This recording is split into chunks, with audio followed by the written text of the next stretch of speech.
Aérea Alemã Revolucionária, encabeçada por Hitler para aniquilar o inimigo nos céus.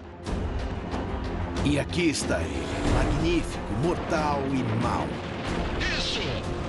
Espalhados pela Europa estão os incríveis restos da que foi em seu auge a força aérea de combate mais eficaz da Segunda Guerra Mundial. Parece coisa dos filmes do James Bond. Criada do nada. Desenvolvida em segredo e apressada por Hitler, levando inovação em tecnologia a novas alturas. Não basta simplesmente acompanhar o resto do mundo. A Alemanha tem de superá-lo. O AR-234 é o primeiro e último bombardeiro a jato da Segunda Guerra. Esta é a história da Luftwaffe de Hitler. Os maiores projetos de construção da Segunda Guerra Mundial, ordenados por Hitler para garantir o domínio do mundo. Agora eles sobrevivem como lembretes sombrios das fanáticas ambições militares do Führer. Estes são os segredos das mega-estruturas nazistas. Obras do nazismo. Exército Aéreo. Maio de 1944. Nos céus acima da Alemanha Central, o as da Luftwaffe, de 26 anos, Gunther Hall, está caçando uma aeronave inimiga em seu Messerschmitt Bf-109. Aqui é Hal. Estou a 35 mil pés vindo pelo sul. Abaixo e à distância, Hall avista a maior formação de bombardeiros aliados que ele já viu. Formação de batalha. Mantenham boa distância entre si. Hal faz seu caça dando mergulho de nariz. Estou bem, aproximação. O destemido as da aviação vai enfrentar uma força aérea aliada tamanho família.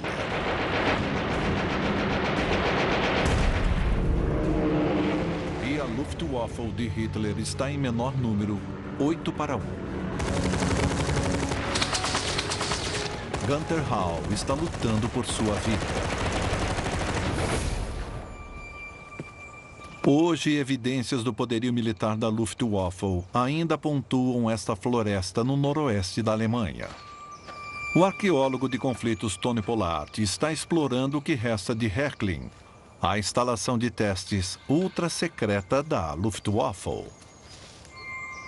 Esta não é uma floresta normal, porque de vez em quando você topa com estas construções estranhas e espetaculares. Olha essa cicatriz fantástica. Parece efeito especial de filme. Normalmente eu diria que o projétil que acertou esta parte da parede caiu do outro lado. Mas não. Ele veio desta direção e entrou e explodiu. Ao entrar bem aqui, na própria estrutura. Eles estavam experimentando aqui com um tipo particular de bomba, e a ideia era que ela fosse jogada por um avião Stuka. E ela era muito boa na penetração. Abriu esta coisa, quase como se as pétalas de uma flor acabassem de abrir. Apesar da força do impacto, ela não conseguiu romper, mas demonstra grande potencial. Inclusive, deixa eu me afastar um pouco porque tem pedaços enormes de concreto pendurados aqui no ar. A história da Luftwaffe remonta ao início dos anos 1920. Menos de uma década após a humilhante derrota da Alemanha na Primeira Guerra Mundial.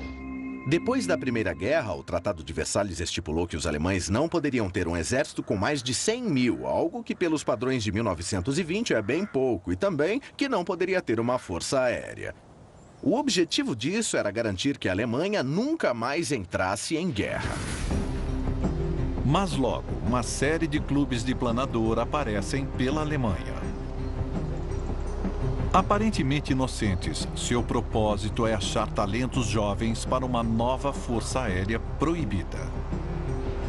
No início da década de 30, o rearmamento secreto alemão está bem encaminhado. Então, em janeiro de 1933, Hitler sobe ao poder.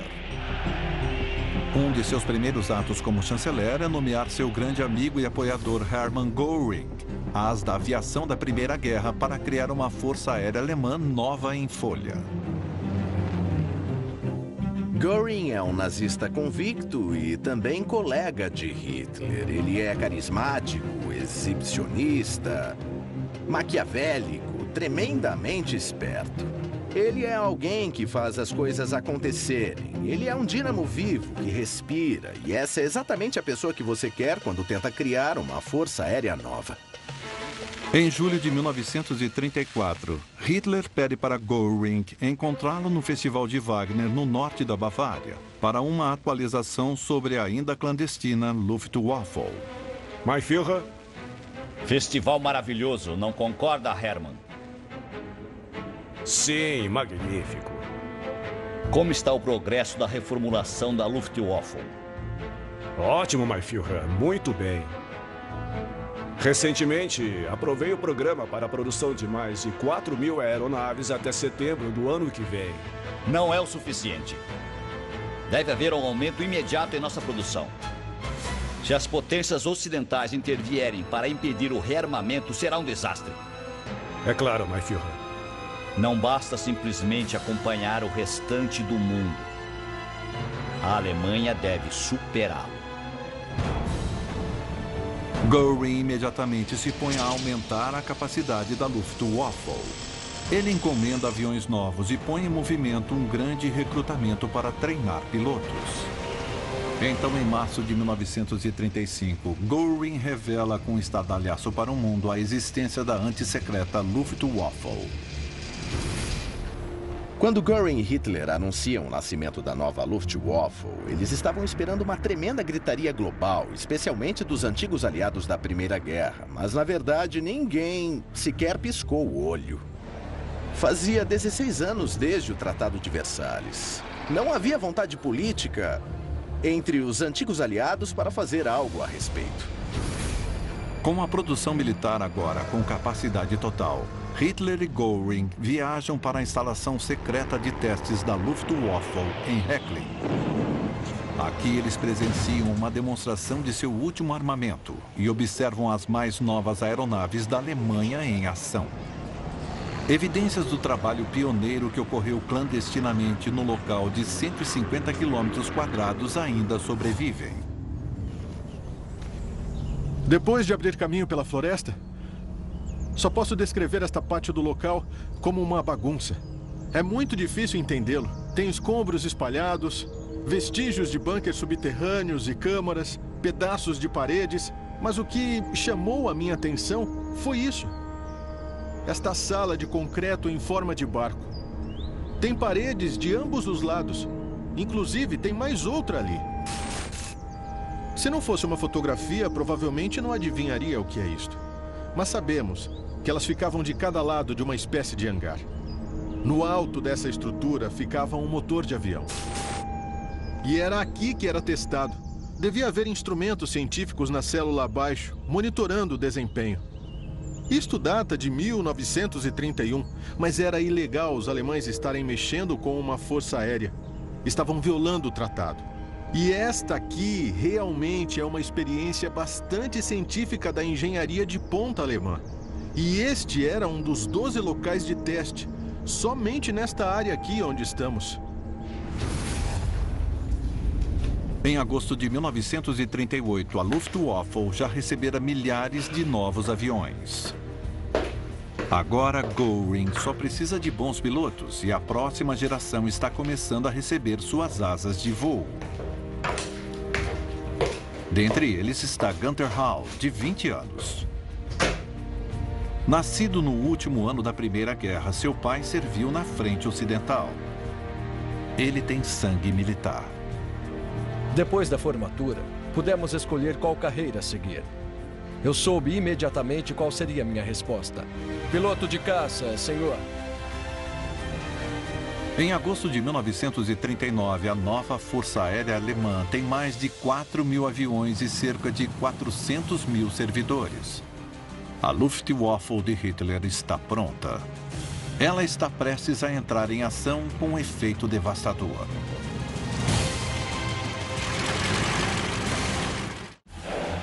Setembro de 1939. A Alemanha invade a Polônia.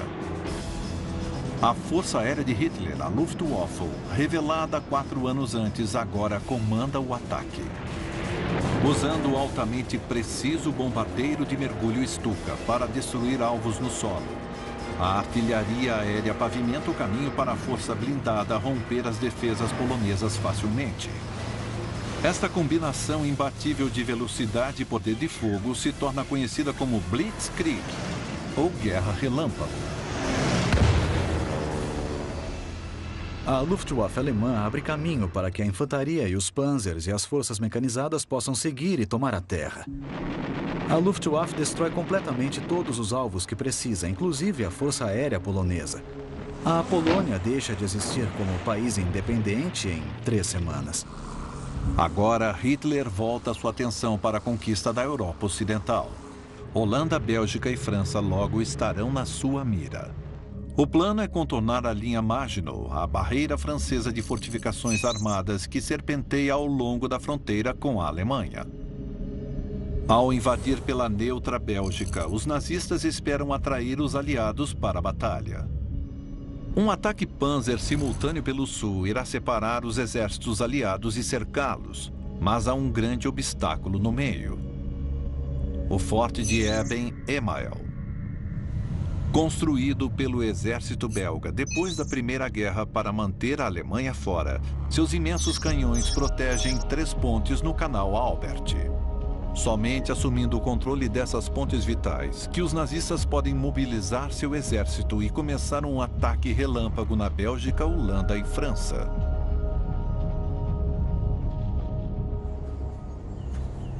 Nós estamos no Forte Eben-Emael, num dos bunkers, no meio do bosque. Era uma série de 17 bunkers alojando armas de tamanhos e calibres diferentes. Todos interligados por uma rede de túneis com uma guarnição de cerca de 1.200 homens. Em outubro de 1939, Hitler chama o general de divisão Kirk Student da 7ª Divisão Aérea a Berlim. Ex-piloto de planador e agora comandante na Força Aérea da Alemanha, Hitler acredita que Student é o homem para lançar um ataque audacioso ao forte. Veja que ele tem fortificações externas, artilharia pesada, casamatas e uma série de metralhadoras. Um ataque por terra ao forte pesadamente armado de qualquer direção seria catastrófico para as forças alemãs. Mas Hitler notou uma falha em suas defesas e tramou um plano engenhoso. Um planador consegue pousar ali? Sim, mein Führer. Ótimo. Eu imaginava isso. Em 10 de maio de 1940, 11 aviões de transporte alemães, cada um rebocando um planador de ataque da Luftwaffe de 12 metros, decolam e rumam para Eben-Emael. Dentro da armada de planadores, uma força-comando de 85 paraquedistas. A 2.600 metros e a menos de 30 quilômetros do forte, os planadores são soltos.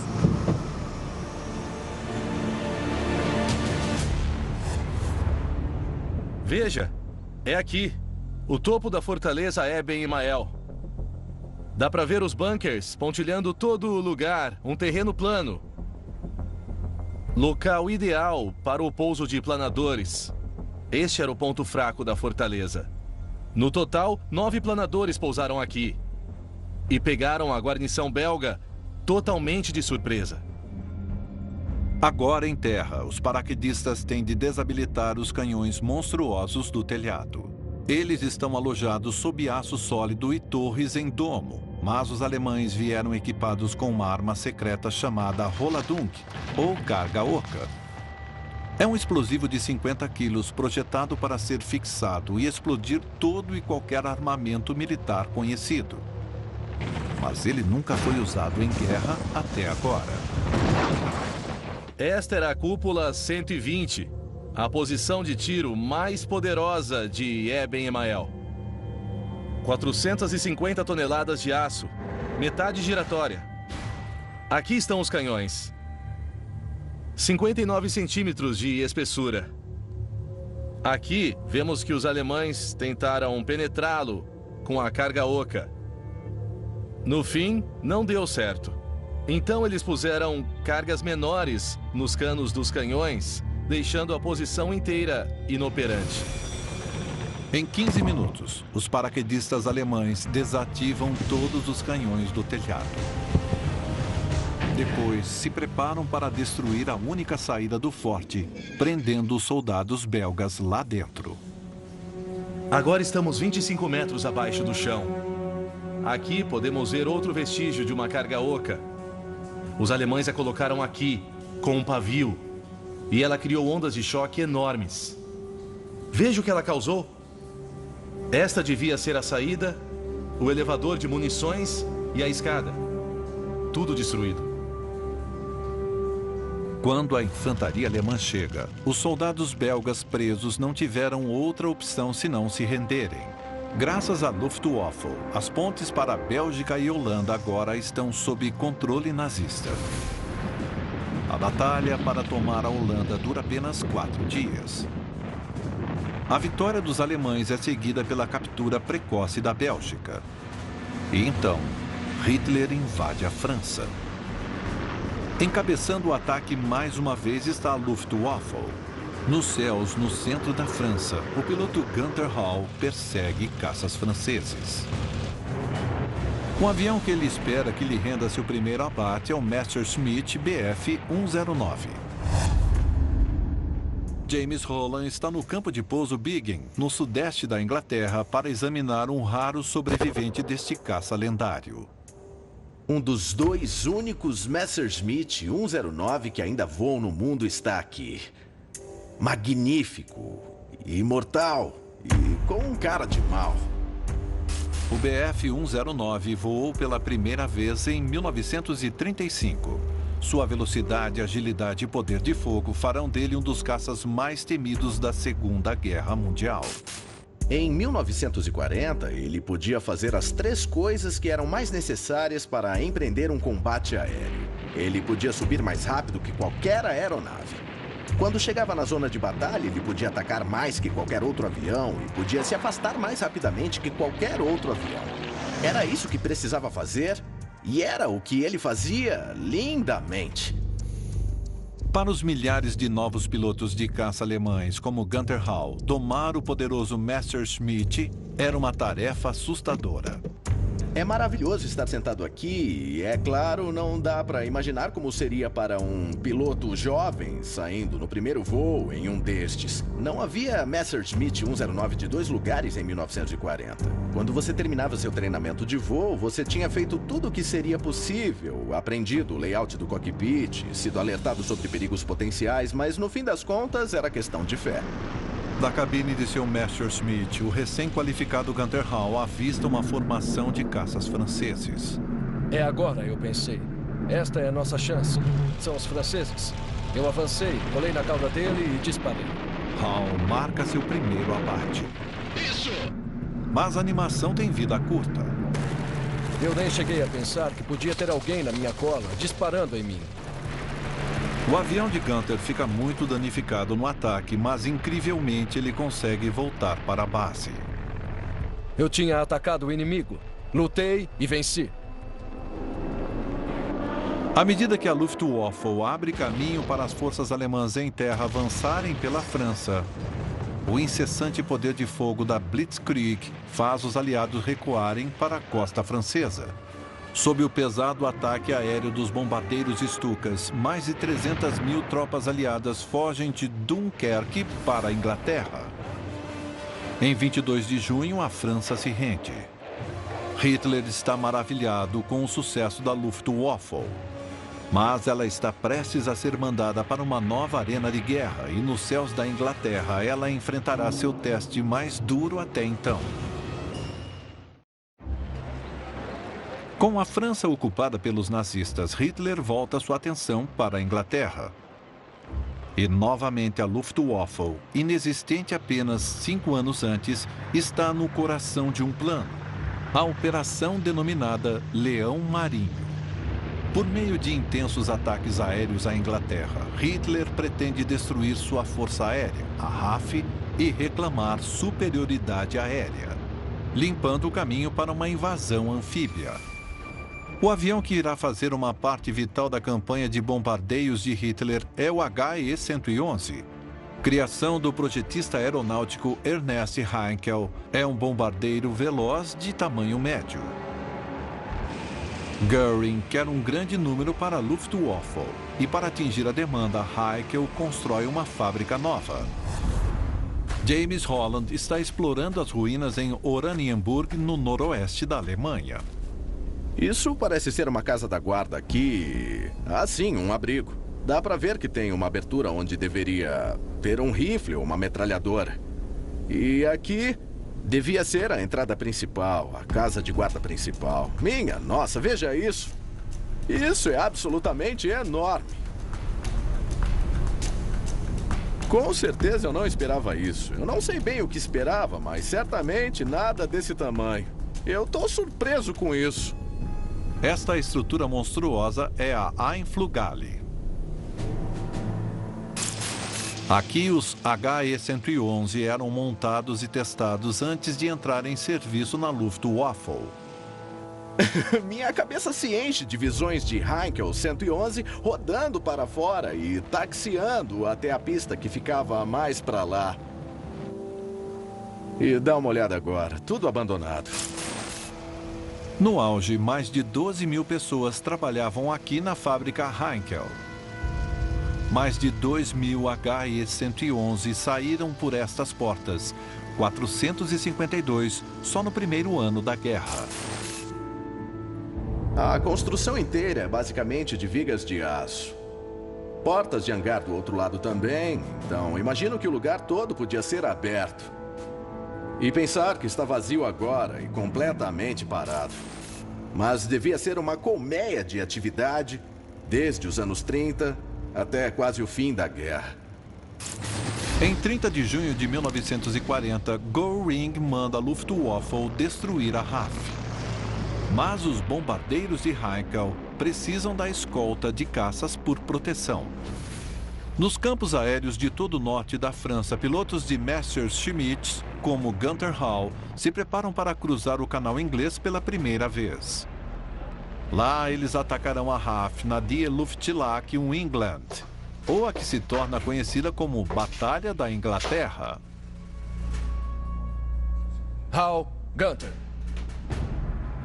Quando recebemos coletes e botes infláveis, sabíamos que iríamos atravessar o canal para atacar os ingleses em seu próprio quintal. Havia muita expectativa e, obviamente, alguma ansiedade com a perspectiva. Em 10 de julho, a primeira onda de aeronaves alemãs parte do norte da França para a Inglaterra. O primeiro ataque aéreo da Luftwaffe começa com uma carga a comboios marítimos, portos e estações de radar. Depois, os alvos são bases da RAF. Os alemães iniciam a Batalha da Inglaterra com muita confiança, porque eles varreram todo mundo diante deles até esse ponto. Göring tinha certeza de que ele seria capaz de destruir a RAF em 4 dias. Mas o formidável bombardeiro Stuka mostra-se um alvo fácil para os caças mais rápidos da RAF. Após 6 semanas, os Stukas se retiram da batalha. Mas o bombardeio aéreo das bases da RAF por aviões como o HE-111 continua. Então, em 24 de agosto de 1940, um único incidente muda completamente o curso da guerra. A Luftwaffe bombardeia o centro de Londres. As primeiras bombas que caíram em Londres foram acidentais. Foi só uma tripulação que se perdeu. Mas o gabinete de guerra inglês exigiu uma retaliação na noite seguinte e assim o comando de bombardeio partiu e atacou Berlim. E Hitler ficou indignado. Não podemos deixar isso impune. É claro, mein Führer. Nossas bombas cairão em Londres e não nos campos dos caças, imediatamente. Em setembro, a Luftwaffe começou bombardeios em massa sobre Londres e importantes cidades do Reino Unido. Mas a nova estratégia de Hitler e Göring mostrará ser um erro catastrófico. Os alemães não conseguem eliminar o sistema de rastreamento por radar inglês e a RAF é capaz de prever exatamente para onde as formações da Luftwaffe estão indo. Porque se você tem muitas formações diferentes atacando diversos campos aéreos, é bem difícil estar em todos os lugares. Mas se você tem uma formação grande, passando por Kent, obviamente por Londres, então é bem mais fácil organizar sua defesa. E essa foi a vantagem real para a RAF. Em 15 de setembro de 1940, a Luftwaffe lançou seu maior bombardeio em Londres. Eles encontram uma RAF incansável. 61 aviões alemães são destruídos em um só dia. Muito mais são danificados. Incapaz de sustentar perdas tão grandes, Hitler adia a invasão da Inglaterra. É o primeiro fracasso da Alemanha na guerra e Hitler responsabiliza Göring por isso. Göring tinha subestimado grandemente o poderio inglês. Ele não fazia ideia de que havia o primeiro sistema de defesa aérea coordenado conhecido pelo mundo. E ele desconsiderou totalmente a enorme vantagem que os ingleses tinham lutando em solo natal. A perda da Batalha da Inglaterra é o primeiro grande ponto de virada da guerra. A Luftwaffe agora se encontra na defensiva contra ataques aliados. A ameaça de aniquilação inspirará alguns dos projetos mais revolucionários e mais controversos da Segunda Guerra. Charles Manson foi o líder de um perigoso culto nos anos 60. Ele seduziu e manipulou muitas pessoas para fazer tudo o que ele queria, até mesmo matar pessoas. When somebody needs to be killed, there's no wrong. You do it. And then you move on. Tudo o que aconteceu foi revelado nessas fitas inéditas. Charles Manson, Assassinatos Brutais. Estreia dia 11, 9h45 da noite, no National Geographic. Que data é aquela que não sai da sua lembrança? Que te acompanha a vida toda? Que só de lembrar te emociona? Nós propomos um olhar especial para estes momentos. Feliz jantar surpresa com seus filhos. Feliz flores, sem motivo. A gente quer que você seja assim, feliz todos os dias. Nós, da Cacau Show, te desejamos um feliz hoje. Eu lembro bem das minhas férias em um hotel de Miami e da vista incrível que meu quarto tinha da cidade. Mas isso já faz muito tempo. E se agora tiver um arranha-céu enorme bem na frente dele? Felizmente, no Trivago eu posso ver relatos recentes de fontes confiáveis para esse hotel. O Trivago mostra se as avaliações são positivas, neutras ou negativas, para que você possa tomar a melhor decisão. Essa é só uma das maneiras do Trivago ajudar você a encontrar o seu hotel ideal pelo melhor preço.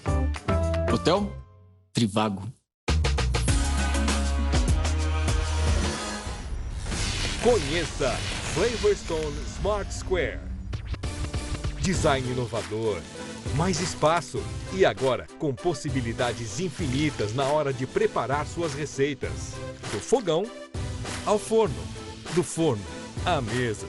A nova Flavorstone Smart Square traz uma versatilidade inédita para deixar suas receitas favoritas ainda mais saborosas e com uma apresentação impecável. Sele na boca do fogão, asse perfeitamente no forno e sirva na hora. Sua tecnologia superior de selagem exclusiva e revestimento Flavorstone de alto poder antiaderente não deixa nada grudar.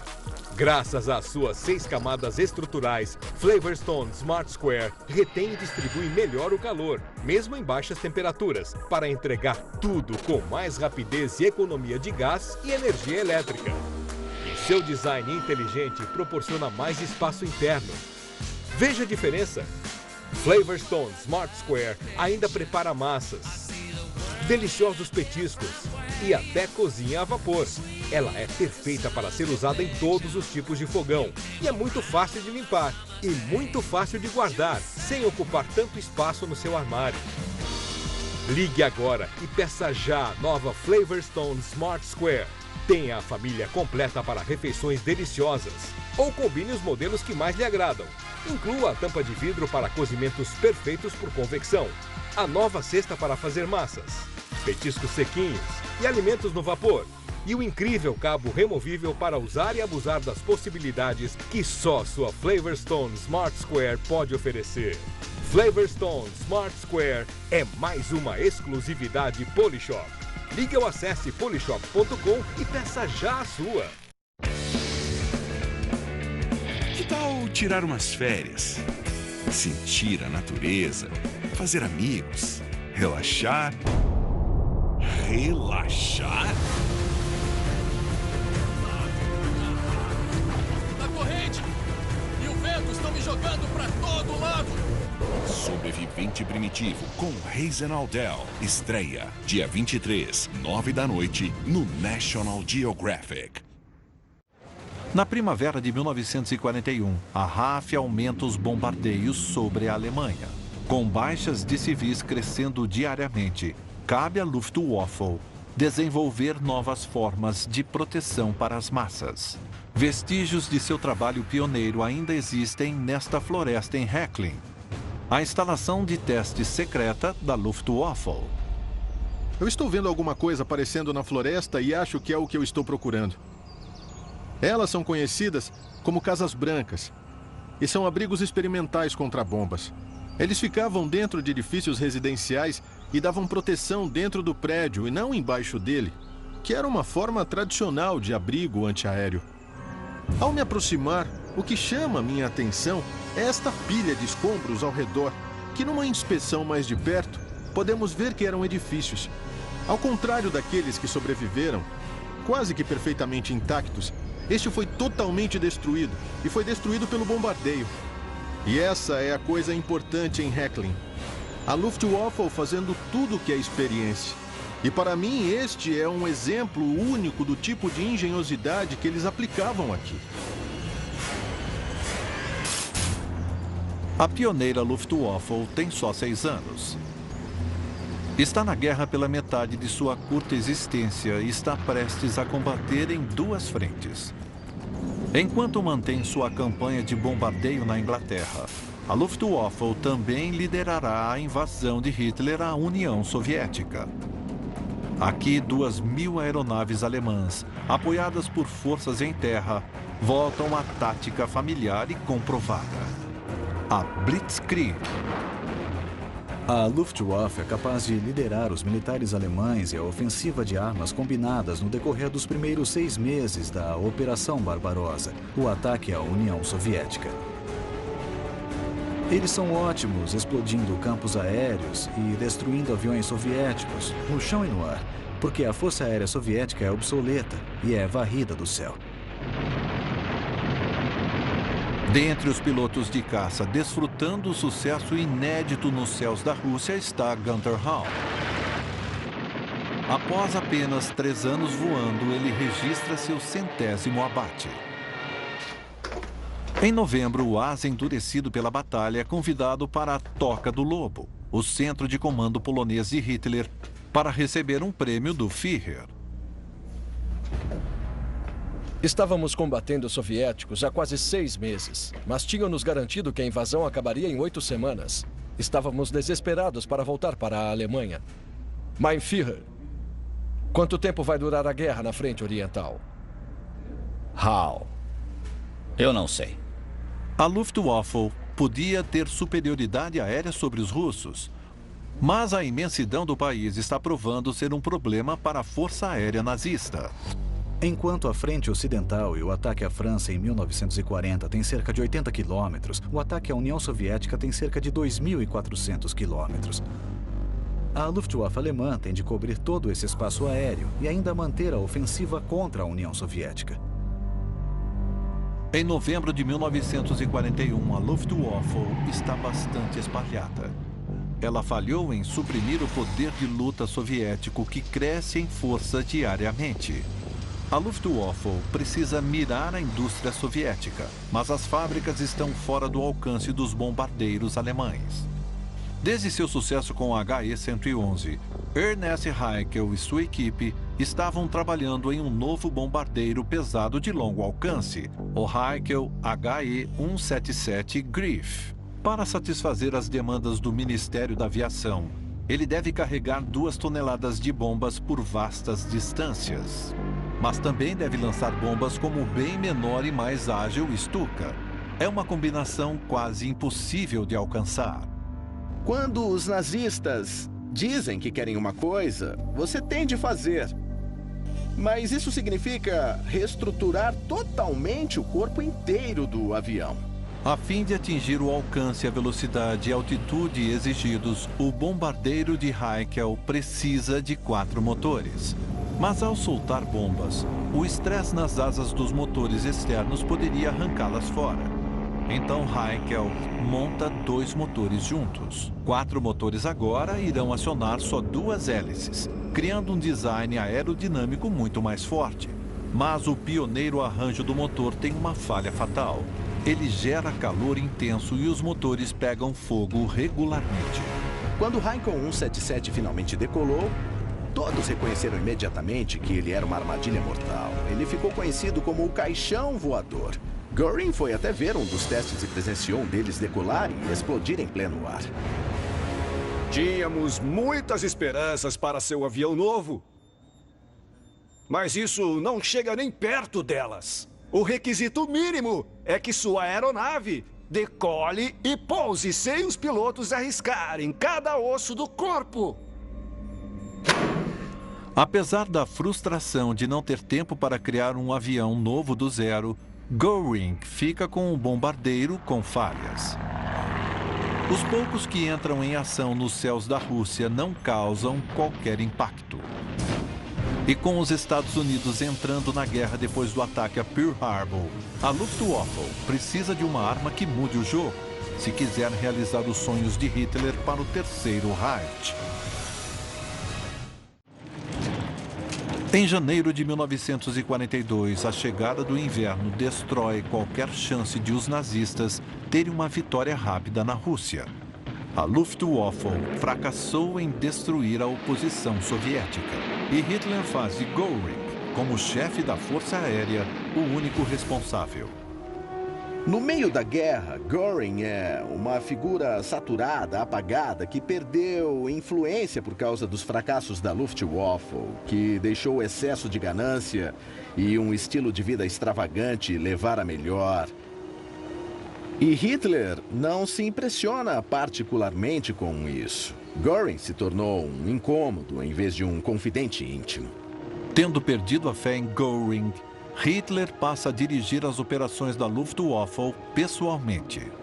Seu último plano é para ela mirar em comboios no Atlântico, privando a Inglaterra dos materiais essenciais para ela continuar lutando. Crucial para o plano de Hitler é uma nova arma maravilha, o torpedo aéreo. Levado por avião, lançado na água e impelido até seu alvo por um motor embutido. Tony Pollard está indo para a ultra-secreta instalação de testes de torpedo da Luftwaffe, na costa norte da Polônia, no Báltico. Esta estrutura surge do mar. Parece coisa dos filmes do James Bond, esta ilha artificial. Com uma torre que era para a observação do lançamento dos torpedos. E está claramente abandonada agora. Eu posso ver através do que eram as janelas. E aves marinhas moram nela agora. É fantasmagórica, mas é espetacular. Esta massa de concreto e aço é estrategicamente localizada fora do alcance de bombardeiros aliados.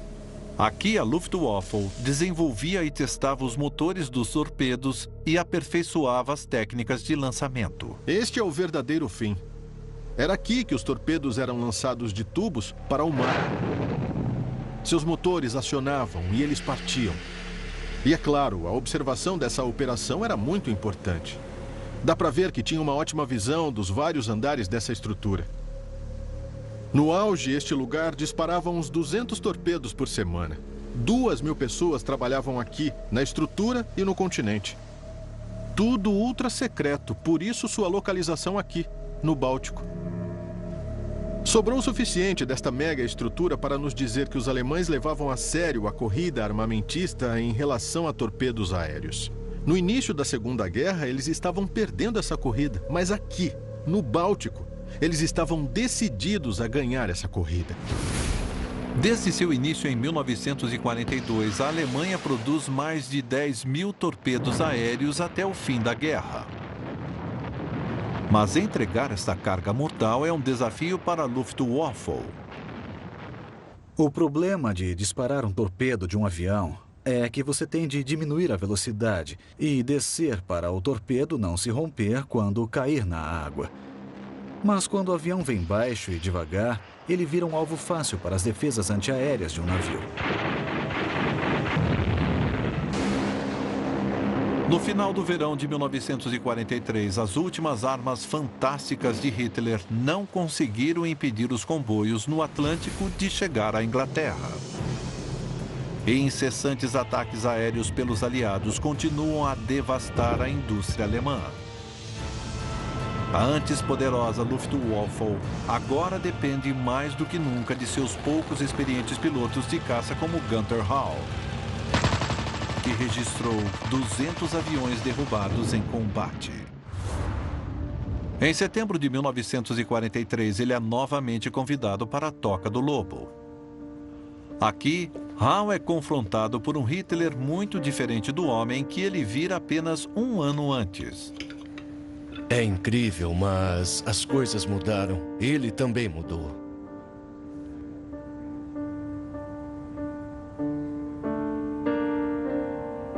Se nós já tivéssemos as novas armas, a vitória certamente seria nossa.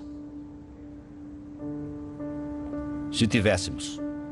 O sonho de Hitler de dominar o mundo está desmanchando. Mas ele se recusa a ceder e a Luftwaffe tem mais uma arma secreta para usar. Aventura.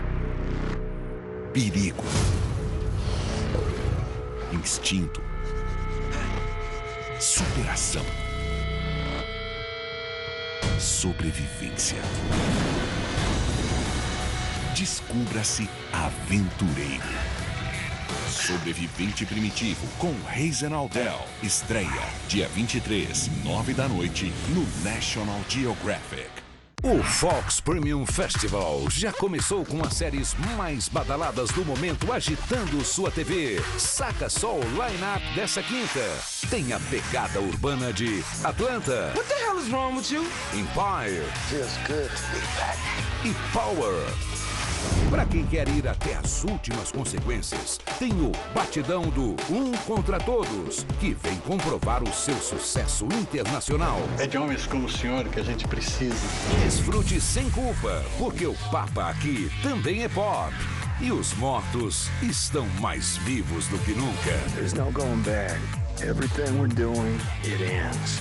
Cola na grade do Fox Premium Festival. Pra mim, o café da manhã tem que ser especial. E pra você, o que mais importa em um hotel? A localização? A limpeza? A qualidade da cama? Trivago compara o que mais importa pra você em vários hotéis. Avaliações para café da manhã, localização e limpeza são calculadas de acordo com o nível de satisfação de milhões de opiniões. Esse é mais um jeito do Trivago ajudar você a encontrar o seu hotel ideal pelo melhor preço. Hotel Trivago.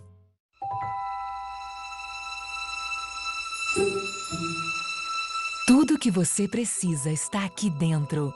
A chave para um mundo mágico.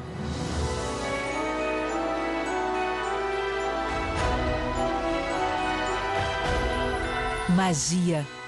Nós temos uma fragrância para isso. Glade Edição Limitada. SC Johnson, A Family Company. O Quebra-Nozes e os Quatro Reinos da Disney. Novembro nos cinemas. A Steamer Titânio Connect, o banho de vapor iônico que alisa, dá brilho e hidrata seus cabelos profundamente. Agora com a exclusiva tecnologia Titanium, que cria o liso natural até nos cabelos com química, sem mudar a cor e nem danificá-los. Veja, o calor constante das placas de cerâmica e turmalina abre as cutículas e envolve os cabelos com o banho de vapor que alisa e hidrata profundamente. Em seguida, 63 milhões de íons são disparados para selar a cutícula e manter a hidratação por muito mais tempo. O efeito liso natural é finalizado com a ação mineral do titânio, que elimina o frizz e neutraliza a eletricidade estática, até nos cabelos com química, sem mudar a cor e sem danificá-los. O resultado? Cabelos mais saudáveis, cheios de brilho e lisos, com movimento natural em uma única passada. Você nunca viu nada igual. A Steamer Titanium é único porque só ele tem placas de cerâmica e turmalina que protegem os fios. Controle eletrônico com 5 níveis de temperatura para cada tipo de cabelo. Pentes integrados que dispensam a pré-escova. E controle de intensidade de hidratação com vapor suave ou intenso. Tudo isso desenvolvido para você ter cabelos lisos, hidratados e mais cheios de brilho por muito mais tempo. E para valorizar e cuidar ainda mais do seu cabelo, você recebe de graça o protetor térmico Protect Hair Be-Emotion. Sua exclusiva fórmula com 12 óleos nutricionais e silicones aumentam o poder de proteção contra as altas temperaturas, ajuda a deslizar de forma mais suave e também proporciona controle instantâneo, alinhamento extra e definição dos fios rebeldes, enquanto deixa o seu cabelo mais brilhante, macio, hidratado e sem frizz. A Steamer Titânio Conair. Peça já o seu. He confided me about killing people, about how groovy it was to take a gun and blast some guy in the stomach. Na família que Manson criou, ensinamentos como esse eram comuns. Whoever gets in our way, they go. And it's very simple. Because when you don't care, you can do anything. Tudo o que ele fez foi revelado nessas fitas inéditas. Charles Manson, Assassinatos Brutais. Estreia, dia 11, 9h45 da noite, no National Geographic. Em 1944, a antes poderosa Luftwaffe está em menor número do que as forças aliadas combinadas. O bombardeio intenso da Força Aérea Americana prejudica a fabricação de aviões alemães e a Luftwaffe está ficando rapidamente sem aviões e pilotos. A Luftwaffe é a primeira parte das Forças Armadas Alemãs que está em combate a guerra inteira e ela simplesmente não aguenta esse nível de ação contínua. Em 12 de maio de 1944, a Força Aérea dos Estados Unidos lança seu maior ataque aéreo. Perto de 900 bombardeiros e quase 1000 caças sobem aos céus. Sua missão: exterminar a indústria de combustível da Alemanha. Depois de 4 anos de combate aéreo e 273 abates, o piloto de Messerschmitt, Gunther Hall, é um dos poucos ases da Luftwaffe sobreviventes. Mas nada pode prepará-lo para seu próximo encontro. Aqui é Hall. Estou a 3.500 pés, vindo pelo sul. No céu da Alemanha Central, Hall avista a maior formação de aviões aliados que nunca vira antes. Resoluto, ele faz seu caça mergulhar de nariz. Formação de batalha. Mantenha boa distância entre si. Hall ajusta sua mira em um caça P-47 americano e dispara.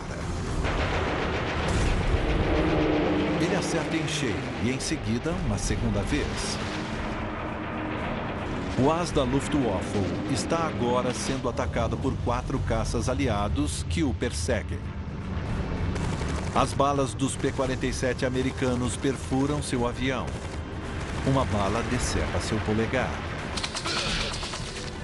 Com seu avião fatalmente danificado e perdendo altura depressa, Hall tem poucos segundos para escapar. A Luftwaffe está perdendo aviões mais depressa do que pode repô-los, mas Hitler tem mais uma arma secreta na manga. É o arado AR-234. É o primeiro bombardeiro a jato em operação do mundo. Isto é fantástico. É o último exemplar que resta do arado AR-234. O bombardeiro a jato alemão feito no fim da guerra, na tentativa de virar o jogo de novo a favor dos alemães. O AR-234 é o primeiro e último bombardeiro a jato da Segunda Guerra. Esta é a parte revolucionária do avião, o motor a jato. Durante a Segunda Guerra, os motores a pistão estavam chegando ao limite de sua capacidade de mover aviões depressa e bem alto no ar. Jatos são a resposta. Eles voam mais alto e mais rápido que tudo que os aliados tinham, fazendo dos jatos alemães os aviões mais avançados tecnologicamente da Segunda Guerra.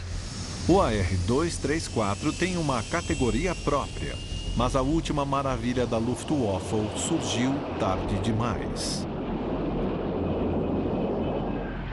Muito embora os alemães pudessem pôr cerca de 2 dúzias de arados AR-234 no ar em estado operacional antes do fim da guerra, era pouco em comparação com os milhares de ataques aéreos que os americanos lançavam contra os alemães todos os dias. A Alemanha não podia produzir o suficiente para mudar a guerra aérea.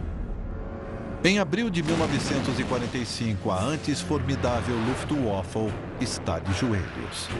Ela está desesperadamente com poucos pilotos, aviões e combustível e não pode lutar mais. Apesar do fracasso final da Luftwaffe e seus muitos pontos baixos, ainda temos de parar e admirar o que eles conseguiram em período tão curto. Desde o início, em 1935, até o primeiro jato operacional, é um crescimento numa velocidade inacreditável. Com Hitler agora encarando a derrota iminente, cercado pelo exército russo em Berlim, Göring tenta concretizar uma ambição antiga e assumir o controle. Acreditando que a manobra seja um ato de traição, Hitler manda prender Göring. É um dos últimos comandos do Führer antes de ele finalmente admitir que perdeu a guerra e cometer suicídio. Quando a Alemanha se rende, Göring se entrega a soldados americanos. Ele é levado a julgamento em Nuremberg e considerado culpado por crimes de guerra. É sentenciado à morte e será enforcado. De algum modo, ele conseguiu persuadir um médico americano ou um dos guardas americanos a lhe dar uma pílula de cianeto minutos antes de ser levado ao cadafalso. Ele toma a pílula e, quando os guardas o encontram, lá está ele, morto. Mas piscando com o olho aberto e o outro fechado. É mesmo extraordinário. A Luftwaffe mandou 20 mil pilotos de caça em combate durante a Segunda Guerra Mundial.